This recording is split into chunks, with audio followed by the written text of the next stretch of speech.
MK news 9 NTV ಕನ್ನಡಗೆ ಸ್ವಾಗತ. ನಾನು Mahesh Patil. KC ಸಹಕಾರಿ ಸಕ್ಕರೆ ಕಾರ್ಖಾನೆಯಿಂದ ಲೀಸ್ ಕೊಡೋರಿವಿ ಯಾರಾದರೂ ಇದ್ರೂ ಕೂಡ ಇವತ್ತು ಅದನ್ನು ಟೆಂಡರ್ ಮುಖಾಂತರ ಹಾಕಬೇಕು, 5 ಕೋಟಿ ರೂಪಾಯಿ MD ಇಟ್ಟು ಅಂತ ಹಾಕಿದ್ದಾರೆ.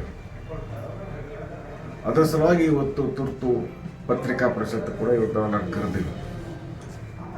ನಾವು ಮೊದಲಿಂದನೂ ಹೋರಾಟ ಕೂಡ ಹೇಳ್ಕೊತ ಬಂದಿವಿ, ಲೀಸ್ ಕೊಡೋದು ಬೇಡ.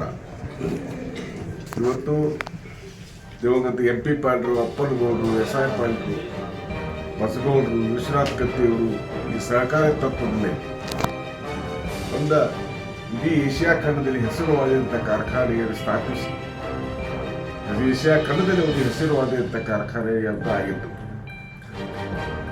ಈಗ ಕತ್ತಿ ಸಹೋದರರ ಕಡೆ ಬಂದ್ ಮಾಡ್ತೀವಿ.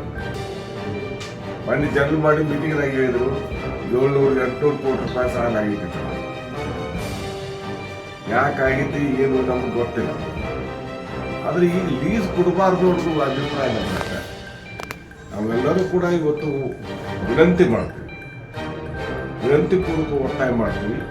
ನೀವು ಸಹಕಾರಿ ತತ್ವದಲ್ಲಿದ್ದಂಥ ಕಾರ್ಖಾನೆ, ಸಹಕಾರಿ ತತ್ವಗಳನ್ನು ನೀವು ಮೂಲಿಗಳು ಅದನ್ನು ಯಾರಿಗೋ ಖಾಸಗಿ ಕಂಪ್ನಿಯವರು ಕೊಡಬಾರ್ದು ತಗೊಂಡು ಕೊಡಬೇಡಿ, ನೀವೇ ಅದನ್ನು ಕಾರ್ಖಾನೆಯನ್ನು ನಡೆಸಿಕೊಂಡು ಇದ್ದಂಥ ಆಡಳಿತ ಮಂಡಳಿ ಎಲ್ಲ ಸದಸ್ಯರು ಸಹಕಾರ ತತ್ವದ ಮೇಲೆ ಇದು ಇರಬೇಕು ಅನ್ನೋದು ಕೂಡ ಇವತ್ತು ನಮ್ಮದು ಹೇಳುವ ಮುಖ್ಯ ಉದ್ದೇಶ. ಹೋಗೋದು ಅಥವಾ ಇನ್ಯಾವುದೇ ಮಾರ್ಗ ಅಂತ ಹೇಳಿ ಅದ್ರೊಳಗೆ ಹೇಳಿದ್ರು ನಿಮ್ಮ ಜೊತೆಗೆ ಚರ್ಚೆಗೆ ಬಂದೇವು ನಾವು.